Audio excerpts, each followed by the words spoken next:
Hello everyone, welcome back to market morphine channel. நான் ரோஹித். நம்ம சேனலில் ரெகுலராக ஃபாலோ பண்ணுறவங்களுக்கு தெரியும், நான் ஒரு சீரிஸ் மாதிரி பண்ணிட்டு இருக்கேன் அப்படின்ட்டு. மண்டே ஒரு 4 கம்பெனிஸ் சொல்லிடுவேன். ஸோ டியூஸ்டே ஒரு கம்பெனி, வெனஸ்டே ஒரு கம்பெனி, தர்ஸ்டே ஒரு கம்பெனி, ஃப்ரைடே ஒரு கம்பெனி அப்படின்ட்டு ஒரு கம்பெனி ஒரு நாள் அனாலிசிஸ் பண்ணி அவங்களுடைய பிஸ்னஸ் மாடல், ரேஷியோஸ், அவங்களுடைய future mission vision and then அவங்களுடைய ப்ரொமோட்டர் ஷேர் ஹோல்டிங் பேட்டர்ன் எப்படி இருக்குது, அவங்களுடைய பிஸ்னஸ் மாடல் எப்படி இருக்குது அப்படின்ற A to Z எல்லாத்தையுமே கவர் பண்ணிடுவேன். ஸோ அந்த லிஸ்ட்டில் இன்னைக்கு என்ன பார்க்க போகிறோம் அப்படின்னு பார்த்தீங்கன்னா, பஜாஜ் ஆட்டோ லிமிடெட். ஸோ இதெல்லாம் பார்க்கறதுக்கு முன்னாடி ஒரு விஷயம் சொல்லிடுறேன். நிறைய பேர் கமெண்ட் பண்ணியிருந்தீங்க, இந்த ஸ்டாக்கை பற்றி பேசுங்க, அந்த ஸ்டாக்கை பற்றி பேசுங்கன்ட்டு. அதெல்லாம் நான் நெக்ஸ்ட் வீக்ல வர ஸ்டாக்ஸோட, அதாவது நெக்ஸ்ட் வீக் பண்ண போற வீடியோல அஹெட் பண்ணி அதுக்கு தனித்தனியா ஒரு நாளும் ஒரு கம்பெனிஸ் அனலைசிஸ் பண்ணி சொல்றேன். ஸோ ஏதாச்சும் உங்களுக்கு கம்பெனி பத்தி தெரியணும், எந்த கம்பெனியா ஷேர் வாங்கலாமா வாங்கக்கூடாதா, அது பிசினஸ் மாடல் எனக்கு புரியல அப்படின்னு சொன்னீங்கன்னா கமெண்ட் பண்ணுங்க. அதுக்கு நான் உங்களுக்கு புரியுற மாதிரி ஷார்ட் அண்ட் ஸ்வீட்டா எக்ஸ்பிளைன் பண்றேன். ஸோ பஜாஜ் ஆட்டோ லிமிடெட் இது என்ன அப்படின்னு பார்த்தீங்கன்னா, பேசிக்கா இது ஒரு automobile companies. So 2 wheeler, 3 wheeler and some 4 வீலர்ஸும் மேனுஃபேக்சரிங் பண்றாங்க. ஸோ 4 வீலர்ஸ் அப்படின்றது கார்ஸ் அந்த மாதிரி 4 வீலர்ஸ் கிடையாது. இது கொஞ்சம் லோட் டைப் 4 வீலர்ஸ்ல இருக்காங்க. பட் டாமினண்டா எங்க இருக்காங்க அப்படின்னு பார்த்தீங்கன்னா 2 வீலர் அண்ட் ஆட்டோ செக்மெண்ட். இது ஆட்டோன்றது ஆட்டோமொபைல்ஸ் இல்ல, ஆட்டோ 3 வீலர் அந்த ஆட்டோ சொல்றாங்க. ஸோ இவங்க எத்தனை கண்ட்ரீஸ்ல பேசிக்கான பிசினஸ் இன்ஃபர்மேஷன் இது 79 கண்ட்ரீஸ்ல ஆப்ரேட் பண்றாங்க. அண்ட் தென் இவங்க தான் கேடிஎம்மோட 48% ஷேர் ஹோல்டிங் பண்ணிட்டு இருக்காங்க. 2007ல 14% ஸ்டேக் ஹோல்டு பண்ணி வச்சிருந்த இவங்க இப்போ 2023ல 48% ஆஃப் கேடிஎம் ஷேர்ஸ் இவங்க தான் ஓன் பண்ணி வச்சிருக்காங்க. அண்ட் இவங்களுடைய ஹெட் குவார்ட்டர்ஸ் எங்க இருக்கு அப்படின்னு பார்த்தீங்கன்னா பூனால இருக்கு, பூனேல இருக்கு, இந்தியா பூனேல. ஸோ இவங்களுடைய மார்க்கெட் கேப் வந்து 1,77,483 crores, 1,77,483 கோடி.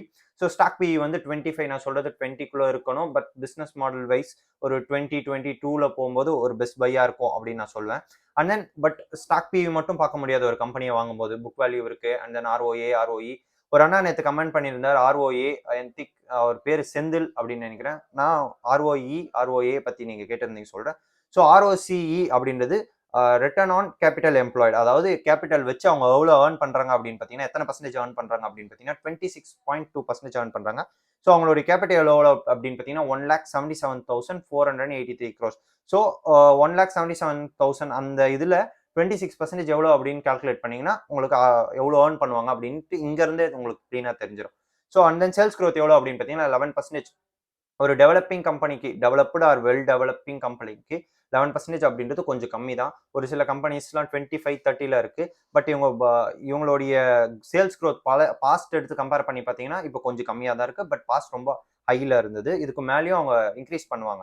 ஸோ ரிட்டர்ன் ஆன் அசெட் அப்படின்றது 17% இருக்கு. இது ரிட்டர்ன் ஆன் அசெட் ஆர்ஓஏ அப்படின்னா என்னன்னு கேட்டீங்கன்னா, அவங்க கிட்ட எவ்வளவு அசெட் இருக்கு, அந்த அசெட்டை வச்சு அவங்க எவ்வளவு ஏர்ன் பண்றாங்க. இப்போ ஒரு 1 lakh rupeesக்கு அசெட் இருக்குன்னா அவங்க 17,000 ஏர்ன் பண்றாங்க அப்படின்றது தான் கணக்கு. ரிட்டர்ன் ஆன் அசெட்ஸ் வந்து அவங்க கிட்ட இருக்கிற சொத்தை வச்சு அவங்க 17% ஏர்ன் பண்றாங்க. அதாவது அவங்க கிட்ட இருக்கிற சொத்து மட்டுமே அவங்களுக்கு 17% ஏர்ன் பண்ணி கொடுக்குது அப்படின்னு சொல்றாங்க. ஸோ சொத்தோட வேல்யூல இருந்தா இந்த 17% கால்குலேட் பண்றாங்களே தவிர்த்து அவங்களுடைய ப்ராஃபிட்டை கால்குலேட் பண்ணல.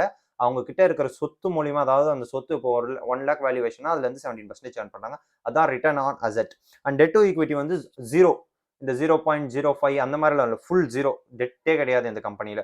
ஸோ ப்ரைஸ் டு புக் எவ்வளோ அப்படின்னு பார்த்தீங்கன்னா 6.05, ரொம்ப ரொம்ப அதிகம். இவங்களுடைய புக் வேல்யூ எவ்வளோ அப்படின்னு பார்த்தீங்கன்னா 1037. இந்த புக் வேல்யூ அப்படின்றது கடைசியா ஃபுல்லா இந்த கம்பெனி திவால் ஆச்சுன்னா எனக்கு எவ்வளோ கிடைக்கும் அப்படின்னு பார்த்தீங்கன்னா 1000 rupees தான் கிடைக்கும். புரியுற மாதிரி நான் சொல்றேன். புக் வேல்யூனா அசெட் மைனஸ் லைபிலிட்டி எடுத்தீங்கன்னா ஒரு ஷேருக்கும் அதுதான் புக் வேல்யூவா வந்துடும். So 1000 rupees. But current price எவ்வளோ அப்படின்னு பார்த்தீங்கன்னா 6,271, ரொம்ப ரொம்ப புக் வேல்யூட ஹையா இருக்கு. அண்ட் தென் ஆர்ஓஇ, அதாவது ரிட்டர்ன் ஆன் ஈக்விட்டி, நம்ம 100 ரூபாய் கொடுத்தா அந்த கம்பெனி எவ்வளோ ஏர்ன் பண்ணி கொடுக்குது நம்மளுக்கு அப்படின்னு பார்த்தீங்கன்னா 20.2%, 20% ஏர்ன் பண்ணி கொடுக்குறாங்க. அண்ட் இன்ட்ரென்சிக் வேல்யூ மார்க்கெட் என்ன கால்குலேட் பண்ணியிருக்கு அப்படின்னு பார்த்தீங்கன்னா 3,556 கால்குலேட் பண்ணியிருக்கு. And number of equity shares வந்து 28 crore ஷேர்ஸ் இருக்கு. And then debt to profit வந்து 0.02ல இருக்கு. அண்ட் ஏர்னிங் பர் ஷேர் வந்து 242 rupees.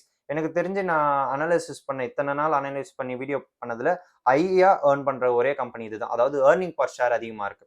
And then dividend heel வந்து 2.23% இருக்கு. எபிட்டா வந்து 19 இருக்கு. இது எவ்வளவு அதிகமா இருக்கோ அவ்வளவு கரெக்டா இருக்கும். அதாவது earnings before tax and amortization. And then promoter holding வந்து 55%. இதுதான் இவங்களுடைய ரேஷியோஸ். ஸோ எல்லா ரேஷியோ கரெக்டாக கவர் பண்ணியிருப்பேன்னு நினைக்கிறேன். நெக்ஸ்ட் கீ பாயிண்ட்ஸ்ல பொறுத்தவரை இவங்க தேர்ட் லார்ஜஸ்ட், அதாவது மெயின் இம்பார்ட்டன்ட் பாயிண்ட்ஸ் என்ன அப்படின்னு பார்த்தீங்கன்னா, இவங்க தான் 4th largest manufacturing of motorcycle world வைட்ல. அண்ட் இந்தியாவில் வந்து இவங்க ஒரு லார்ஜஸ்ட் மேனுஃபேக்சரா இருக்காங்க. அந்த 3 வீலர்ல இவங்க தான் டாமினண்டா இருக்காங்க. மார்க்கெட் ஷேர்ஸும் பயங்கரமா ஹோல்ட் பண்ணியிருக்காங்க. கிட்டத்தட்ட 40 to 45% of three wheeler market ஷேரை இவங்க தான் ஓன் பண்ணிட்டு இருக்காங்க. அண்ட் தென் இவங்க கிட்ட என்னென்ன இருக்கு அப்படின்னு பார்த்தீங்கன்னா, first performance segment, mileage segment அப்படின்னு சொல்லுவாங்க. அதாவது 100 சிசில இருந்து 125 சிசிக்குள்ள. இது வந்து ஃபேமிலி பேஸ்டு. எப்படி சொல்றது, ஒரு 30 பிளஸ்ல இருக்கிறவங்க ஓட்டுவாங்கல்ல, ஸ்போர்ட்ஸ் பைக் மாடல் கிடையாது. இது நார்மலான பைக்ஸ். அதுல என்னென்ன இவங்க வச்சிருக்காங்க, பஜாஜ் என்னென்ன ஓன் பண்றாங்க அப்படின்னு பார்த்தீங்கன்னா, பஜாஜ் சிட்டி, பிளாட்டினா, அப்புறம் பல்சர் 125 ஓன் பண்றாங்க. ஸோ இது மூலியமா மட்டும் இவங்களுக்கு 15% ஆஃப் ரெவன்யூ வருது. And then sports segment. So sports வெஹிக்கல்ல என்ன சேல் பண்றாங்க, ஸ்போர்ட்ஸ் டைப் வெஹிக்கல்ஸ் என்னென்ன சேல் பண்றாங்க பைக்ஸ் அப்படின்னு பார்த்தீங்கன்னா, 150 சிசில இருந்து 220 சிசியை அதை பிரிக்கிறாங்க. ஸோ 150 பல்சர் தான் இதுல டாமினண்டா இருக்கு, பஜாஜ் பல்சர். ஸோ பஜாஜ் 150, பஜாஜ் 220 ரொம்ப டாமினண்டா இருக்காங்க இந்த செக்மெண்ட்ல. அதாவது 150ல இருந்து 220க்குள்ள இருக்கிற சிசிஸ்ல என்ன வண்டி இப்போ வாங்கலாம் அப்படின்னு பார்த்தீங்கன்னா, எல்லாரும் சொல்றது பல்சர்ஸ் தான். அண்ட் தென் இவங்களுடைய மார்க்கெட் ஷேர் வந்து கொஞ்சம் கொஞ்சமா விழுந்துட்டு இருக்கு இந்த இடத்துல. அதுக்கு பதிலா டியூக் ஏறிட்டு இருக்கு. இந்த இடத்துல வந்து பல்சர் உடைய டாமினன்ஸ் இறங்கி டியூக் அதாவது கேடிஎம் ஏறிட்டு இருக்கு. ஸோ கேடிஎம் யாருது அப்படின்னு கேட்டீங்கன்னா, அதுவும் இவங்க தான் ஓன் பண்ணிட்டு இருக்காங்க. ஸோ இவங்களுடைய மார்க்கெட் ஷேர் பல்சர்ல எவ்வளோ அப்படின்னு பார்த்தீங்கன்னா, அதாவது 150 to 220 செக்மெண்ட்ல, 220 சிசில இருக்கிற செக்மெண்ட்ல எவ்வளோ ஓன் பண்றாங்க மார்க்கெட் ஷேர் அப்படின்னு பார்த்தீங்கன்னா, 28% ஓன் பண்றாங்க ஆஸ் பர் ஃபினான்ஷியல் இயர் 2022 படி, கணக்குப்படி. And then bro biking segment, கொஞ்சம் ஹை எண்ட்ல இருக்கிறதுல இவங்க என்ன ஓன் பண்றாங்க அப்படின்னு பார்த்தீங்கன்னா, கேடிஎம் ஓன் பண்றாங்க. அண்ட் ஹுஸ்குவார்னா, ஹஸ்குவார்னா கரெக்டாக தான் ப்ரொனவுன்ஸ் பண்றேன்னு நினைக்கிறேன். ஹஸ்குவார்னா அப்படின்ட்டு இதுல 9 மாடல்ஸ் இருக்கு. கேடிஎம்ல 9 மாடல்ஸ் அண்ட் ஹஸ்குவார்னால ஒரு 2 வேரியன்ட்ஸ் இருக்கு அப்படின்னு சொல்றாங்க. ஸோ கொஞ்சம் கொஞ்சமா கேடிஎம் உடைய சேல்ஸ் 2022ல குறைஞ்சாலும், ஏன்னா அது வந்து கோவிட் மூலியமா குறைஞ்சிருக்கு சேல்ஸ் அப்படின்றது. இந்த 2020, 21 டைமிங்ல கோவிட் மூலியமா தான் சேல்ஸ் குறைஞ்சிருக்கு. அது திரும்பவும் ரீபவுண்ட் ஆகும்னு சொல்றாங்க. அதே மாதிரி இந்த டூ வீலர் செக்மெண்ட்ல சேல்ஸ் குறையறதுக்கு ஒரு ரீசன் என்ன அப்படின்னு பார்த்தீங்கன்னா, இவி கொஞ்சம் கொஞ்சமா எலக்ட்ரானிக் வெஹிக்கல்ஸ் உள்ள வந்துட்டு இருக்கு. பட் இவங்க கிட்ட சேட்டக் அப்படின்ற ஒரு பிராண்டை வச்சு இவங்களும் ஈவிக்குள்ள என்டர் ஆயிட்டு இருக்காங்க. 2021ல மட்டும் 8100 யூனிட்ஸ் வித்திருக்காங்க. அது ஃபியூச்சர்ல கிட்டத்தட்ட ஒரு 1 லேக் கிட்ட விற்பேன் அப்படின்னு சொல்லியிருக்காங்க. 2021 அப்படின்றது ஈவியோட ஸ்டார்டிங் ஸ்டேஜ். ஸோ அந்த டைமிங்ல 8100 யூனிட்ஸ் விற்கிறது, 8100 வண்டி விற்கிறது அப்படின்றது பெரிய விஷயம். அண்ட் தென் த்ரீ வீலர் செக்மெண்ட்ல 47% ஆஃப் மார்க்கெட் ஷேர் ஓன் பண்றாங்க. நான் சொன்ன மாதிரி அப்பயே சொல்ல இருந்தேன். இப்போ வந்து கரண்ட் விச் மீன்ஸ் 2022ல 47 இருந்த இவங்க கொஞ்சம் கொஞ்சமா இன்க்ரீஸ் ஆகி 2023ல 61.5% ஆஃப் மார்க்கெட் ஷேரை ஓன் பண்ணிட்டு இருக்காங்க ஆட்டோல. இப்போ வந்து 100 ஆட்டோ விற்குதுன்னா, அதாவது நான் சொல்றது ஆட்டோவே 100 ஆட்டோ விற்குது அப்படின்னா அதுல 61 ஆட்டோ இவங்களது பஜாஜ் ஆட்டோவா தான் இருக்கும். அண்ட் தென் குவாட்ரி சைக்கிள், நீங்க பெங்களூர் சைட்லாம் இருந்தீங்கன்னா உங்களுக்கு தெரியும், இந்த ஸ்விக்கி எல்லாம் ஓட்டுற மாதிரி ஒரு சின்ன பைக் இருக்கும். பைக்குன்னு சொல்ல முடியாது, சைக்கிள்னு சொல்ல முடியாது. நிறைய பேர் ரிவ்யூஸ் பண்ணியிருப்பாங்க யூடியூப்ல எல்லாம். ஸோ அந்த வெஹிக்கல்ஸ் வந்து 942 வெஹிக்கல்ஸ் சேல் ஆயிருக்கு அப்படின்னு சொல்றாங்க. பட் இவங்க வந்து கொலாபரேஷன்ஸ்ல அங்கங்க விட்டுருப்பாங்க. கம்பெனிஸ்க்கு வித்ததை இவங்க சொல்லல. அஸ் கஸ்டமர்ஸ்க்கு வித்தது மட்டும் ஒரு 1000 யூனிட் வித்திருக்காங்க அப்படின்னு சொல்றாங்க. அது அவ்வளவா இவங்க கான்சென்ட்ரேட் பண்ணல. பிகாஸ் இவில இவங்க கான்சென்ட்ரேட் பண்ணிட்டு இருக்காங்க. சேட்டக் அப்படின்ற ஒரு பிராண்டை வச்சு கொஞ்சம் கொஞ்சமா டெவலப் ஆயிட்டு வந்துட்டு இருக்காங்க. இவங்ககிட்ட பயங்கரமான கேஷ் ஃப்ளோ இருக்கு. அதனால இவி எலக்ட்ரானிக் வெஹிக்கல்ஸ்ல ரொம்ப டாமினண்டா இருப்பாங்க. இப்போ எப்படி TVS, hero Honda and then Bajaj, இந்த மூணு தாண்டி நீங்க எங்கேயுமே பைக்ஸ் வாங்க முடியாது. வாங்க முடியாது மீன்ஸ் வேற எந்த பிராண்டும் நல்லா இருக்காது அப்படின்னு நான் சொல்ல வரேன். யார் வாங்குறதா இருந்தாலும் என்ன சொல்லுவாங்க, டிவிஎஸ் அப்பாச்சின்னு வாங்க, ஸ்போர்ட்ஸ் வெஹிக்கிள் சொல்றேன், டிவிஎஸ் அப்பாச்சி ஆர்டிஆர் வாங்கலாம் அப்படின்வாங்க, இல்ல பல்சர் வாங்கலாம்னுவாங்க, இல்ல கேடிஎம் வாங்கலாம்னுவாங்க. எல்லாமே இவங்களுடைய பிராண்ட்ஸ் தான். அதாவது பஜாஜோடைய பிராண்ட்ஸ் இது, டிவிஎஸோட பிராண்ட்ஸ் அப்பாச்சி. அந்த மாதிரி எந்த பிராண்ட்ல நீங்க வாங்கினாலும் இந்த 3 பிராண்டை தாண்டி வாங்க மாட்டீங்க. ஸோ இவிலையும் இவங்க தான் டாமினன்ட் ஆக போறாங்க.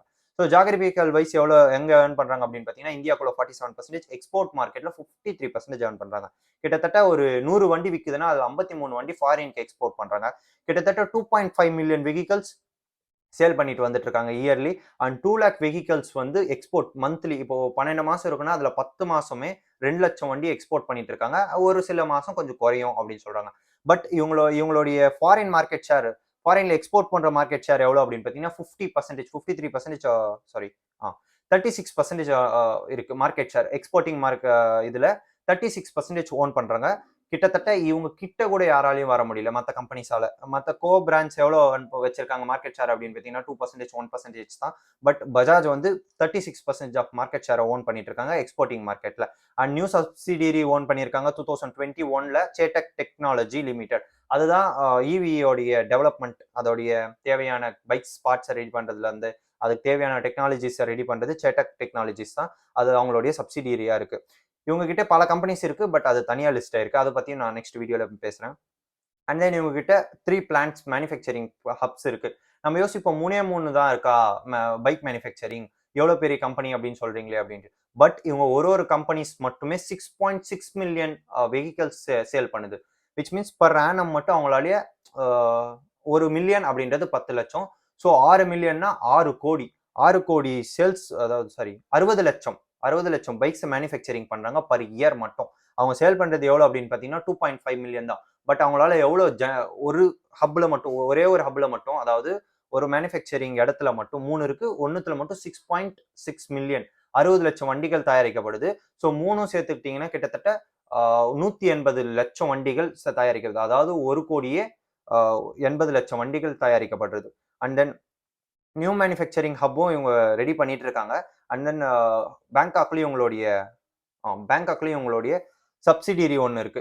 பஜாஜ் ஆட்டோ தாய்லாந்து அப்படின்ட்டு ஒரு சப்சிடியரி, அங்கேயும் மேனுஃபேக்சரிங் பண்ணிட்டு இருக்காங்க. இதுதான் இவங்களுடைய பிசினஸ் மாடல். ஃபுல்லா A to Z எல்லாம் கவர் பண்ணியாச்சு. இவங்களுடைய ஃபியூச்சர் ஃபுல்லா ஈவியை நோக்கி தான் போயிட்டு இருக்கு. நிறைய பேர் சொல்றது என்ன அப்படின்னு பார்த்தீங்கன்னா, இவங்க வந்து ஒரு ஆட்டோ கம்பெனி, ஆட்டோ மேனுஃபேக்சரிங். நான் சொல்றது இந்த ஆட்டோ மொபைல் இல்ல, இது ஓட்டுற ஆட்டோ. நான் சொல்றது 3 வீலர் ஆட்டோமொபைல், இது ஆட்டோ கம்பெனி அப்படின்னு சொல்றாங்க. பட் நான் என்னவா பாக்குறேன் இது அப்படின்னு பார்த்தீங்கன்னா 2 வீலர் கம்பெனியா தான் பாக்குறேன். ஏன் அப்படின்னா இவங்க ஆட்டோல டாமினண்டா இருக்காங்க, அண்ட் தென் 2 வீலர்லயும் டாமினண்டா இருக்காங்க. 36% ஆஃப் எக்ஸ்போர்ட் மார்க்கெட்டையும் இவங்க தான் ஓன் பண்றாங்க. கிட்டத்தட்ட 15 to 20% ஆஃப் 2 வீலர் வெஹிக்கல்ஸ் டொமஸ்டிக்லயும் இவங்க தான் ஓன் பண்றாங்க மார்க்கெட் ஷேர்.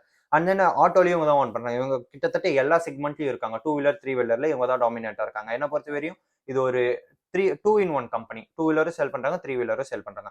ஸோ இவங்களுடைய ப்ரோஸ் அண்ட் கான்ஸ் என்ன அப்படின்னு பார்த்தீங்கன்னா, ஆல்மோஸ்ட் டெட் ஃப்ரீ. நான் சொன்ன மாதிரி 0, ஒண்ணுமே இல்லை டெட்.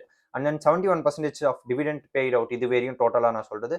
அண்ட் டெட் எல்லாம் சுத்தமா கிடையாது. இது ஒரு நல்ல கம்பெனிஸ். பியும் கொஞ்சம் கம்மியா இருக்கு, புக் வேல்யூ கொஞ்சம் அதிகமா இருக்கு.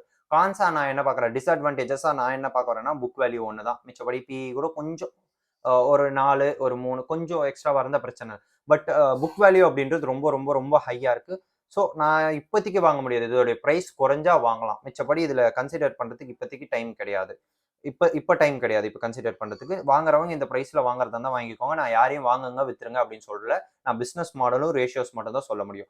So quarterly result last quarter மட்டும் எவ்வளவு ஏர்ன் பண்றாங்க அப்படின்னு பார்த்தீங்கன்னா, ஏர்ன் பண்ணியிருக்காங்க அப்படின்னு பார்த்தீங்கன்னா, நெட் ப்ராஃபிட் மட்டுமே 2020 crores and earning per share வந்து 71 rupees. அண்ட் தென் இவங்களுடைய லாஸ்ட் இயர் எவ்வளவு ஏர்ன் பண்ணியிருக்காங்க அப்படின்னு பார்த்தீங்கன்னா 6842 crores. இபிஎஸ் வந்து 241. அண்ட் தென் இவங்களுடைய இவங்களுடைய ஷேர் ஹோல்டிங் பேட்டர்ன் பார்த்தீங்கன்னா, ப்ரொமோட்டர்ஸ் வந்து 54% ஓன் பண்ணிட்டு இருக்காங்க. அண்ட் எஃப்ஐஸ் வந்து 14%, டிஏஸ் வந்து ஒரு 9%, கவர்மெண்ட் வந்து 0.07%, பப்ளிக் வந்து ஒரு 21.54% ஓன் பண்றாங்க. டோட்டலா 1,96,543 ஷேர் ஹோல்டர்ஸ் இருக்காங்க. ஸோ இந்த பஜாஜ் ஆட்டோவை பத்தி எல்லாமே நான் கவர் பண்ணியிருப்பேன்னு நினைக்கிறேன். ஸோ ஏதாச்சும் கம்பெனி பத்தி பேசணும்னாலோ, ஏதாச்சும் மிஸ்டேக் இருந்தாலும் கமெண்ட்ல சொல்லுங்க. நான் நெக்ஸ்ட் வீடியோல வந்து மாத்திப்பேன். அதே மாதிரி ஏதாச்சும் கம்பெனி பத்தி பேசணும் அப்படின்னு சொன்னீங்கன்னா கமெண்ட்ல பண்ணுங்க. நான் அடுத்த வீக்கோடைய ஆட் பண்ணிப்பேன். ஸோ இந்த வீடியோ பிடிச்சிருக்கோம் நம்புறேன். ஸோ பிடிச்சிருந்தா லைக் பண்ணிக்கோங்க, ஷேர் பண்ணிக்கோங்க, சப்ஸ்கிரைப் பண்ணிக்கோங்க. தேங்க்யூ.